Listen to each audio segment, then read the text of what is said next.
시간이 되게 하옵소서. 감사드립니다. 예수님 이름으로 기도드렸습니다. 아멘.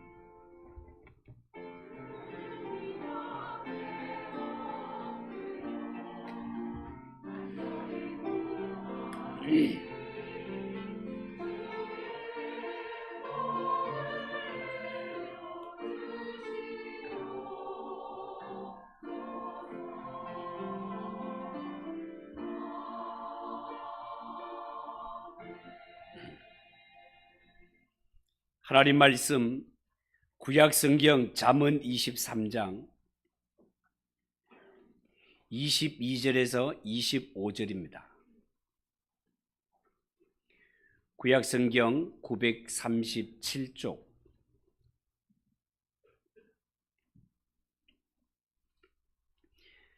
잠언 23장 22절에서 25절까지 찾으셨으면 우리 다 같이 한 목소리로 읽읍시다. 너를 낳은 아비에게 청종하고 네 늙은 어미를 경히 여기지 말지니라. 진리를 사되 팔지는 말며 지혜와 훈계와 명철도 그리할지니라. 의인의 아비는 크게 즐거울 것이요 지혜로운 자식을 낳은 자는 그로 말미암아 즐거울 것이니라. 내 부모를 즐겁게 하며 너를 낳은 어미를 기쁘게 하라. 아멘. 이 시간 하나님 앞 오늘 어버이 주를 맞이해서 우리 구원받은 모든 성도들의 영적 아버지신 하나님께 영광의 박수를 올려드리겠습니다. 옆에 분들과 인사할 때 지금은 연세 드신 분들이 많아서 여러분들이 어버이십니다. 그래서 오늘은 인사할 때 건강하게 오래오래 사십시오. 그렇게 자, 주위를 돌아보며 건강하게 오래오래 사십시오. 한 번 더 인사합시다. 예수 잘 믿고 천국 갑시다. 예수 잘 믿고 천국 가는 것보다 더 좋은 게 어디 있겠습니까? 오늘 어버이 주를 맞이해서 읽은 성경 말씀을 가지고 이렇게 부모님을 섬깁시다. 이렇게 부모님을 섬깁시다. 그런 제목으로 말씀을 전하겠습니다. 현대사회 매스컴에 자주 오르내리는 단어 중에 하나가 바로 노령사회로 인한 노인 문제가 되겠습니다. 여러분, 현재 우리나라는 안타깝게도 출산율이 0.65, 0.7만 하더라도 큰일 났다라고 했는데 그 선도 무너져서 0.65명으로 세계에서 가장 낮은 수치를 기록하고 있습니다. 진짜 젊은이들이 결혼을 하기도 힘들고 결혼을 해도 자녀를 낳지 않는 심각한 사태가 바로 우리 주위에 펼쳐지고 있습니다. 이와 반대로 노령화 속도는 OECD 국가 가운데 가장 빠르게 진행되는 나라가 우리나라입니다. 현재 우리나라는요, 생활 수준의 향상과 의료 기술의 발전으로 평균 수명이 이전에 비해서 많이 늘어나 있는 상태입니다. 보험 개발원 통계에 따르면요, 현재 우리나라 남자의 평균 수명이 86.3세, 여자는 무려 90.7세라고 그렇게 보고를 보았습니다. 앞으로 시간이 지날수록 평균 수명은 더욱 연장될 것으로 전문가들은 내다보고 있습니다. 이 말은 결국 앞으로 경제 인구는 점점점 줄어들게 되고 부양 인구는 늘어나게 된다는 것인데, 그 결과 2050년이 되면 국민 2.5명당 노인 1명을 부양해야 되는 구조가 된다고 보고되고 있습니다. 여러분, 이제는 갑작스러운 사고나 이러한 사고로 인한 죽음이 아니면 사람들은 대부분 질병으로 인해서 오랫동안 병원이나 요양원 신세를 져야 됩니다. 그런데 국가적으로 이들을 간병하고 돌볼 수 있는 시설이나 비용이 너무나 부족한 상황이다 말이죠. 결국 이것은 자녀들의 몫으로 돌아가야 할 형편인데, 문제는 갈수록 부모 공경에 대한 정신은 희미해져 가고 자녀들이 부모를 제대로 돌보지 못하는 이런 세상이 되어가고 있다는 것입니다. 오늘은 우리를 낳으시고 길러주신 어버이의 사랑과 은혜를 기념하며 되새기는 어버이 주일입니다. 나날이 발전해가는 기계명으로 인해서 어버이에 대한 효의 정신이 점점 희미해져가는 이때에 다시 한번 어버이에 대한 사랑과 섬김을 다짐하는 그런 은혜의 시간이 되기를 바라는 마음에서 이 시간에는 하나님의 말씀인 성경이 전하는 효에 대한 교훈을 몇 가지 말씀드리려고 합니다. 첫 번째, 우리 기독교의 효도는요, 부모님의 말씀을 잘 듣고 순종하는 것이 기본입니다. 여러분, 부모님 중에 자식 안 되기를 바라거나 자식에게 좋지 못한 것을 가르치는 부모님이 어디에 있겠습니까? 부모님은요, 모두가 자식 잘 되기를 바라며 할 수 있으면 내 자녀에게 가장 좋은 것 주시기를 원하시는 분이 부모님이다 말이죠.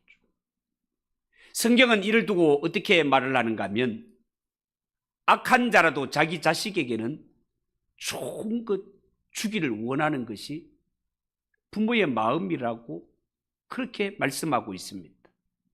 그리고 부모님이 자녀들에게 원하는 것을 보면 부모님이 자녀에게 결코 큰 것을 원하는 것이 아니라 부모님의 말씀을 듣고 순종하기를 원하는 것을 보게 됩니다. 여러분, 성경에도 보면 효자들이 많이 있습니다만은 그 가운데 대표적인 한 사람을 오늘 소개한다면 아브라함의 아들 이삭을 드리겠습니다. 여러분, 아브라함의 모리아산의 번제를 한번 떠올려 보십시오. 아브라함에게 있어서 이삭은 100세에 낳은 너무너무 귀한 아들 아닙니까? 그런데 어느 날 하나님께서 아브라함에게 네 독자 이삭을 하나님께 번제로 드리라는 거예요.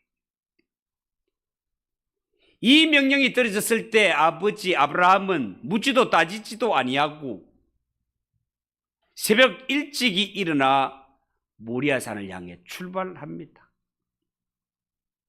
3일 길을 걸어서 모리아산 아래 도착을 했고, 짐들을 들고 따라왔던 종들은 산 아래 남아 있으라고 하고 아브라함과 이삭 둘만 산꼭대기를 향해 올라갑니다.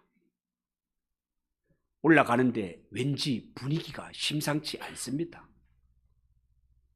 이삭이 보니까 번제에 쓸 나무, 불, 칼, 다른 것들은 다 준비가 됐는데 번제에 드릴 재물이 없는 거예요. 상황이 너무 이상해서 아버지에게 묻습니다.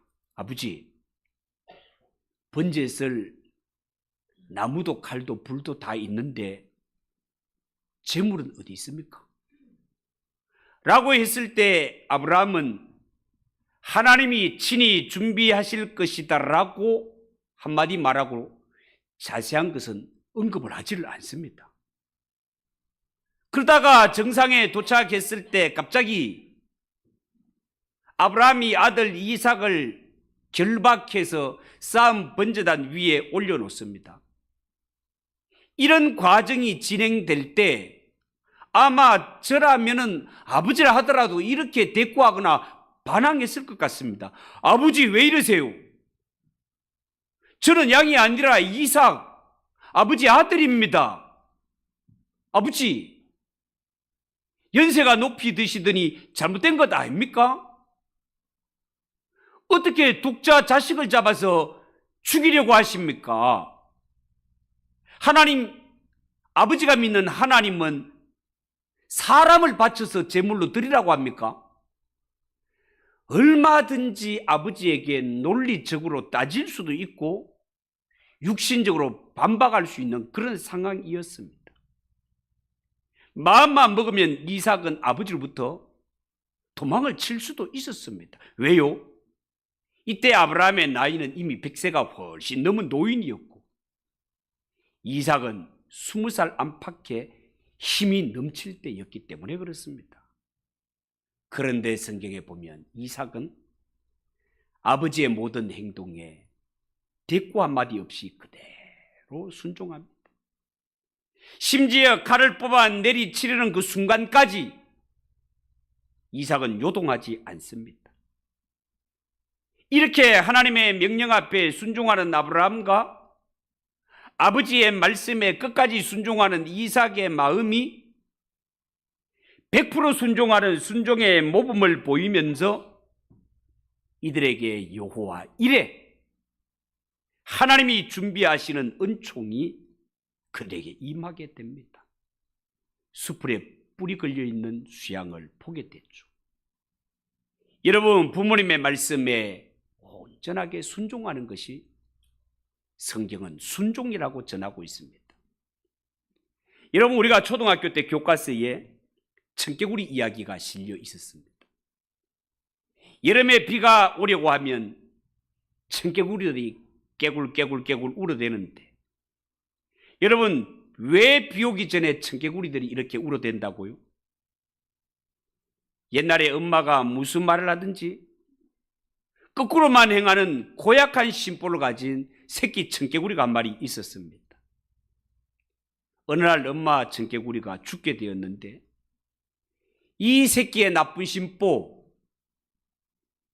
엄마가 말하면 언제나 반대로 하는 이 심보를 너무나 잘 알고 있었기 때문에 엄마 청개구리는 내가 죽으면 물가에 묻어달라고 유언을 남기게 되지요.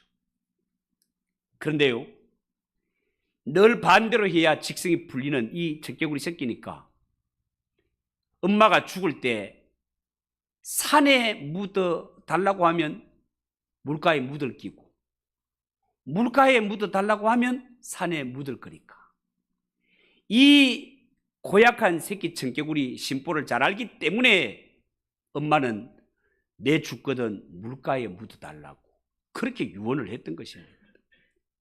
그런데 엄마가 죽자 이 새끼 청개구리 보세요. 하필이면 이때 그동안 불순종했던 것이 후회가 되고 정신이 들면서 철이 그때야 드는 것입니다. 그래서 난생 처음으로 엄마에게 효도하기로 하고 새끼는 엄마 유언에 따라서 엄마를 물가에다가 묻게 됩니다. 그랬더니 비가 오면 냇물이 불어나서 엄마 묘가 떠내려갈까 봐 그렇게 깨굴깨굴 어쩌나 저쩌나 구성지게 운다고 합니다. 사랑하는 성도 여러분, 혹시 우리 가운데는 벌써 떠난 뒤에 손을 드는 것처럼 청개구리 같은 심보를 가진 그러한 분은 없으신지요? 여러분, 평상시에 부모님께 불순종하다가 돌아가시고 난 후에 철들면 그때는 모든 것이 다 늦는 것입니다. 부모님이 돌아가신 분은 할 수 없지만 부모님이 그래도 살아계시다면 이제부터라도 부모님 말씀에 잘 순종해서 오늘 성경의 이삭이 위로 하나님을 잘 섬기며 이 땅의 부모에게 순종하다가 100배의 축복을 받은 것처럼 여러분들도 위로 하나님을 잘 섬기며 이 땅의 부모님의 말씀을 잘 순종하는 가운데 영육간의 100배의 축복받는 성도들 되시기를 주님의 이름으로 축복합니다. 두 번째, 우리 기독교 효도는요, 부모님을 경홀히 여기지 않는 것입니다. 여러분, 부모를 경홀히 여기지 말라는 것을 적극적으로 해석을 하면 네 부모를 자랑스럽게 여겨라, 그런 뜻이 되겠습니다. 여러분, 우리는 때로 살아가면서 내 부모님이 남들처럼 많이 배우지 못하거나 볼품없는 외모를 가졌거나 변변치 않은 직업으로 인해서 부모를 부끄러워할 때가 있습니다. 이러한 것이 바로 부모를 경홀히 여기는 것이다 말이에요. 인터넷에 올라있는 아주 인상 깊은 글이 있어서 여러분들에게 하나 소개를 해보겠습니다. 내 철없던 어린 시절 시장에서 생선을 파시는 어머니의 모습이 내게는 너무도 부끄럽고 창피했습니다. 저녁 때 팔다 남은 고등어가 밥상에 오를 때면 철없는 투정으로 숟가락을 팽개쳤고, 힘들게 생선을 팔아 초등학교에 보내주실 때에도 학용품 사라며 지어주신 돈을 생선 냄새 난다며 뿌리치고 말았습니다. 그때는 왜 그리도 철이 없었던지요. 일한다는 것은 아름다운 것임을 깨달은 지금은 시장에서 고생하시는 분들을 보면 낯설지가 않습니다. 시장에서 일하시는 분들 사이에 어머니의 모습이 보이는 것 같아 머리라도 조아리고 싶어지지만 이제 어머님은 그 어디에도 계시질 않습니다. 옛날로 돌아가서 어머니께 용서를 빌 수 있다면 얼마나 좋을까요? 어머니 죄송합니다. 여러분, 성경은 말합니다. 네 부모를 주 안에서 공경하라. 이것이 땅에서 잘 되고 장수하는 비결이니라. 여러분, 여기에 공경이라는 말은 본래 무겁다라는 뜻을 가지고 있습니다. 무겁다. 여러분, 사람의 몸속에 있는 장기 가운데 제일 무거운 장기가 무엇인지 아십니까? 간입니다. 간. 사람의 이 내장 가운데 간이 얼마나 중요한가 하면, 간 기능에 문제가 생기게 되면 사람의 몸속에 독소를 제거하지 못해서 심하게 되면 목숨까지 잃게 됩니다. 여러분, 사람의 몸에 간이 이 정도로 중요한 존재인 만큼 사람에게 있어서 부모라는 존재가 너무나 소중한 존재이니 모든 인생들은 부모를 보물처럼 귀하게 여기고 잘 섬기라는 것입니다. 여러분, 부모님은 우리에게 있어서 뿌리 같은 존재 아닙니까? 부모 없이 태어난 사람이 어디에 있겠습니까? 부모 없이 태어난 자 아무도 없습니다. 여러분, 엄마가 자녀를 잉태하게 되면 어떻게 됩니까? 10개월 동안 뱃속에 잉태된 이 생명을 위해서 모든 것을 희생합니다. 엄마 몸이 아파도 약을 먹지 않습니다. 혹시 뱃속의 아이에게 안 좋은 영향이 미칠까 봐. 혹시 말하는 것과 행동하는 것 하나하나라도 뱃속의 아이에게 좋지 않은 영향을 미칠까 봐 노심초사합니다. 그렇게 10개월을 견딘 후에 뼈가 녹아내리고 살이 찢기는 이런 아픔을 감내하며 아기를 낳게 되죠. 여러분, 이 땅에 존재하는 모든 사람은요, 어머니의 생명을 건 사랑의 결과로 이 세상에 태어난 것입니다. 특히 우리나라 부모님들은요, 6.25 전쟁을 겪었습니다. 보릿고개라는 혹독한 가난을 겪었습니다. 이런 전쟁과 지독한 가난 속에서도 오직 하나 내 자식 잘 되기를 바라는 소망으로 버텨오고 키워오신 우리의 부모님들입니다. 당신은 먹지 못했어도 자식들 배고픈 것, 이것 눈으로 보지 못해 허리끈을 졸라매고 온 정성을 다 기울여 자식들을 기르셨습니다. 평생 동안 자식을 위해 다 주시고도 더 주지 못해서 안타까워하는 것이 자식을 향한 부모님의 마음이다 말이죠. 이 부모님의 은혜를 안다면 자식된 자들이 당연히 부모님에 대하여 자랑스러운 마음을 가지는 것은 너무나 당연한 것 아니겠습니까? 지금부터 100여 년 전 저 미국의 어느 시골 마을에 한 가난한 과부와 외아들이 살고 있었습니다. 이 과부는요, 낮에는 양계를 했고 밤에는 바느질을 해서 아이의 등록금을 예비하며 그렇게 아이를 공부시켰습니다. 고생하는 어머니, 너무너무 그 은혜 고마워 이 은혜 잊지 않기 위해서 이 아들은 열심히 공부를 했고 고등학교를 졸업할 때 전체 1등 수석으로 졸업하면서 대통령상을 받게 되었습니다. 그러나 어머니에게는 이 자랑스러운 아들 졸업식장에 가야 되는데 졸업식장에 입고 갈 만한 변변한 옷 한 벌이 없는 거예요. 그래서 이 엄마는 행여나 내 누추한 꼴이 자랑스러운 아들에게 조금이라도 누가 될까 봐 저녁에 아들에게 이렇게 말을 합니다. 얘야, 내가 네 졸업식장에 가기는 해야 되겠다마는 갑자기 나에게 급한 일이 생겨서 갈 수 없게 되었구나. 그랬더니 이 아들이 어머니 치맛자락 앞에 무릎을 꿇고 매달려 울면서 이렇게 고백합니다. 어머니가 계시지 않는 졸업식장, 나에게는 아무 의미가 없습니다. 어머니가 바라봐 주지 않는 금메달, 나에게 아무런 가치가 없습니다. 대통령상으로 받게 되는 금메달, 어머니 목에 걸어드릴 수 없다면 지난 세월이 나에게는 아무런 의미가 없습니다.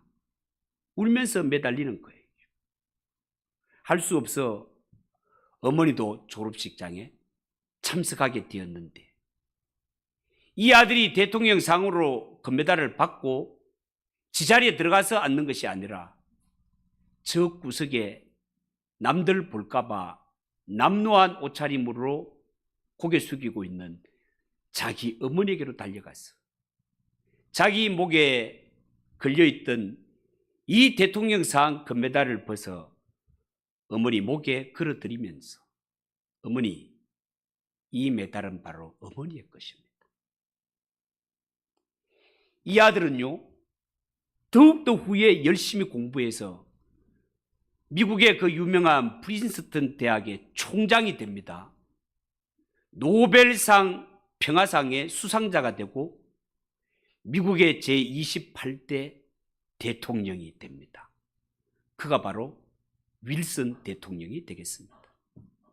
여러분, 윌슨 대통령이 재임하던 1914년 그가 국회의원들의 동의를 얻어서 5월 둘째 주일, 그때는 이 어버이날이 어머니 날이었습니다. 이 어머니 날을 모든 미국의 어머니를 기리는 국경일로 선포한 대통령이 윌슨 대통령이 되겠습니다. 사랑하는 성도 여러분, 내 부모님이 어떤 직업을 가졌든지 무슨 일을 하셨든지 그것이 죄 짓는 일이 아니라면 부모님을 자랑스럽게 여기는 것, 그것이 효도라고 성경은 가르쳐주고 있습니다. 부모님의 직업과 삶에 대해서 자식들이 긍지를 갖는 것입니다. 그리고 부모님이 못다 이루신 것을 자식들에 이루기 위해서 최선을 다해서 살아가는 모습, 이것이 바로 부모님을 기쁘게 해드리는 일이다 말이죠. 여러분, 자식된 자들은요, 절대로 부모님이 자식을 떠올릴 때 한숨 짓고 눈물을 흘리게 하는 그런 자녀가 되어서는 안 됩니다. 자녀는요, 부모님이 떠올릴 때마다 가슴이 뿌듯하게 해드리는 것, 이보다 더 큰 효도가 없다는 것을 기억하시고, 자녀된 자들은 부모님의 마음을 뿌듯하게 해드리는 그런 자녀가 되시기를 축복합니다. 마지막 세 번째로, 기독교의 효도는요, 부모님을 기쁘고 즐겁게 해드리는 것입니다. 네 부모를 즐겁게 하고 네 낳은 어미를 기쁘게 하라. 부모님의 마음을 기쁘게 하고 즐겁게 해드리는 것, 좋은 것 모를 사람이 누가 있겠습니까? 그러면 어떻게 하면 그렇게 할 수 있을까? 이 시간에는요, 효실천 연구회장이었으며 가나안 농군학교 교장 선생님이었던 김평일 선생님이 만든 가나안 효도실천 10계명을 소개하면서 말씀을 마무리하려고 합니다. 이 가나안 농군학교의 효도실천 10계명 첫 번째가 부모님에게 신앙을 갖게 해드리라 라는 겁니다. 여러분, 아무리 인간적으로 효도를 다한다 하더라도 부모님이 예수 믿지 않으면 그 영혼 어떻게 됩니까? 그 사람은 누구라도 예수 믿지 않고 믿음 준비하지 않으면 지옥에 떨어지게 됩니다. 자식된 자가 부모님께 효도 관광으로 제주도도 보내드리고 백두산도 보내드리고 해외 여행도 보내드리면 정말 좋습니다. 그러나 분명한 것은 부모님에게 복음을 전하여 예수 믿고 천국에 가게 하는 것보다가 더 큰 효도가 없다는 사실을 꼭 기억하시고, 혹시 부모 가운데 믿지 않는 분이 있다면 반드시 복음 전하여 천국에 함께 갈 수 있는 이러한 구원의 길을 열어드리는 자녀들이 되시기를 축복합니다. 두 번째, 부모님께 대답을 잘하고 말씀을 잘 들어드리라는 거예요. 여러분, 사람이 어릴 때는 발에 힘이 있어서 막 어디든지 쫓아다니려고 합니다. 젊을 때는 허리에 힘이 있어서 무거운 것도 막 번쩍번쩍 들어댑니다. 그런데 사람이 나이 들고 늙게 되면 모든 힘이 입으로 간다고 합니다. 입으로. 그래서 연세가 높을수록 말씀이 많아집니다. 그러나 자식들은 그것을 잔소리로 듣지 마시고 열심히 잘 듣고 대답도 잘해드리시기 바랍니다. 근데 해보면 이 일도 쉽지를 않습니다. 노인이 되면은요, 궁금한 것도 많아집니다. 했던 말을 또 하고 하니까 근성으로 대답하기도 쉽습니다. 그러나 우리도 다 노인이 되는 자들이고, 노인이 다 된다면은 우리도 장차 그렇게 되는 것이니, 우리가 한 살이라도 더 젊었을 때 어른들을 공경하고 말을 잘 듣고 대답하는 것, 그것을 자녀들이 보고 우리에게 그대로 한다는 것을 꼭 기억하시고 잘 듣고 잘 해결해 주시기를 바랍니다. 세 번째, 표정을 밝게 하고 웃음을 잃지 말라. 여러분, 자식의 표정이 어두우면요, 부모님이 대번하십니다. 얼굴만 봐도 아이고, 제가 요새 사업이 잘 안 되나, 직장에서 뭐가 문제가 있나, 자식들이 속을 썩이나. 자식들의 표정이 어둡고 근심이 떨어질 때 부모님의 억장이 무너지는 것입니다. 그래서 부모님의 마음을 환하게 해드리기 위해서라도 자녀는 부모 앞에 항상 밝은 표정과 웃음을 지으라는 겁니다. 네 번째, 궁금증을 잘 풀어드리라. 여러분, 노인이 되면 궁금한 것 많아진다고 말씀을 드렸습니다. 그렇지만 노인인 자들은 내 힘으로 해결하자니 잘 알지 못합니다. 몸도 불편합니다. 이럴 때 자녀들이 부모님의 말씀을 잘 들어줄 뿐만 아니라 잘 설명해 주면 얼마나 좋겠습니까? 그러나 대다수 자녀들은 엄마는 몰라도 돼, 아빠는 몰라도 돼, 이러한 말투는 부모를 무시하는 행위고 속상하게 하는 것이니 이러한 것들은 우리가 다 조심해야 될 부분이라는 거예요. 다섯 번째, 자유롭게 쓰실 수 있도록 용돈을 넉넉히 드리라는 겁니다. 여러분, 어른의 말씀에 의하면 노인정에 가보면 돈 있는 분과 없는 분을 금방 알 수 있다고 합니다. 왜냐하면 주머니에 돈이 있는 사람은요, 어깨에 힘이 빡 들어가 있고, 돈이 없으면 행동도 말에도 힘이 없다는 거예요. 여러분, 연세 높은 노인이라고 해서 돈 쓸 데가 없는 것 절대로 아닙니다. 내 사랑하는 부모님 노인정에 가서 어깨 처지게 만들지 말고 용돈 넉넉히 들여서 어깨를 반듯하게 세워주시고 노인정에 기마에도 한번 쓰고 그렇게 하실 수 있도록 생각해 주시기 바랍니다. 6번째, 향토적인 음식을 해드리라. 여러분, 부모님이 어떤 음식을 좋아하는지는 자녀들이 잘 알 것 아닙니까? 그냥 내 자식, 어린 자식들이 좋아하는 피자, 스파게티 이상한 것만 시키지 말고 부모님이 평소에 무엇을 좋아하시는지를 잘 파악해서 할 수 있으면 부모님이 좋아하시는 것으로 대접해 드리라는 겁니다. 7번째, 외모를 아름답게 꾸며드리라는 것입니다. 여러분, 나이가 들면 자기도 모르게 냄새가 나게 된다고 합니다.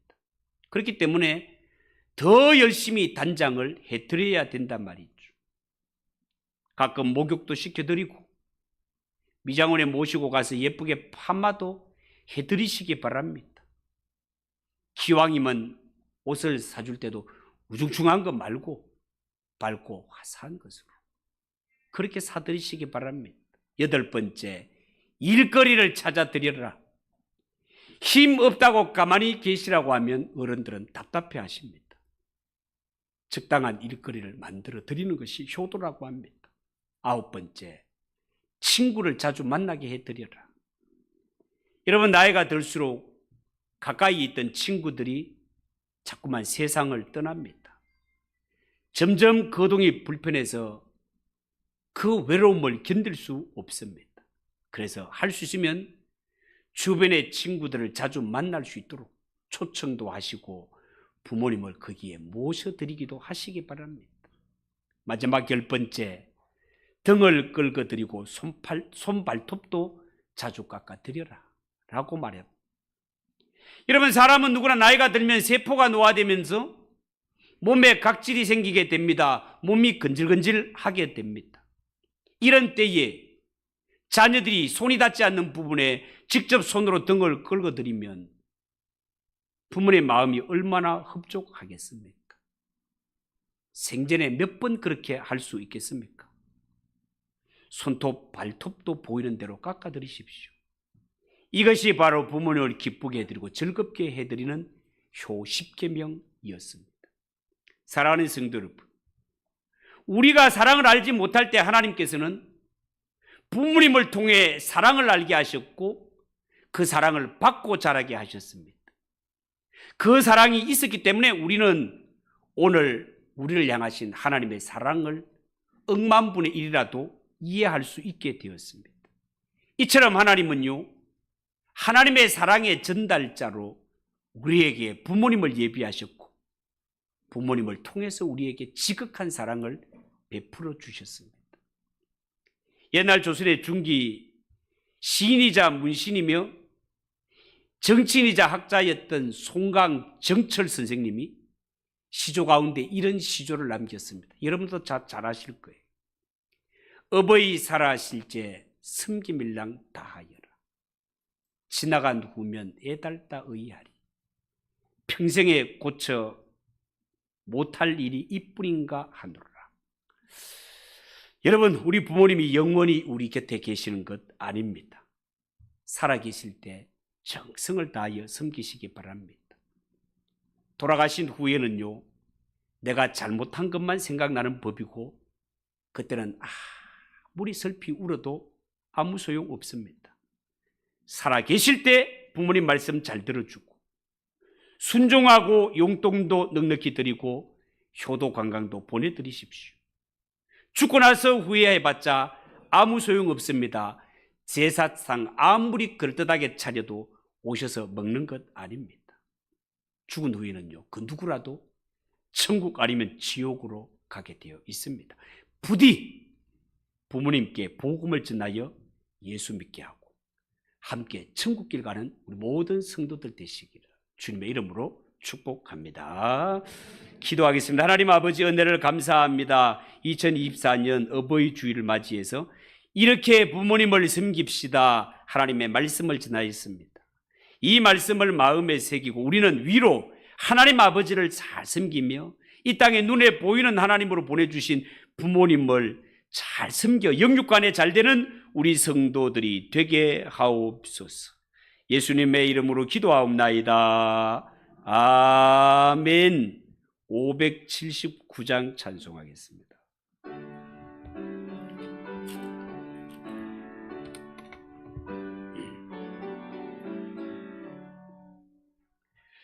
어머니의 넓은 사랑 귀하고도 귀하다.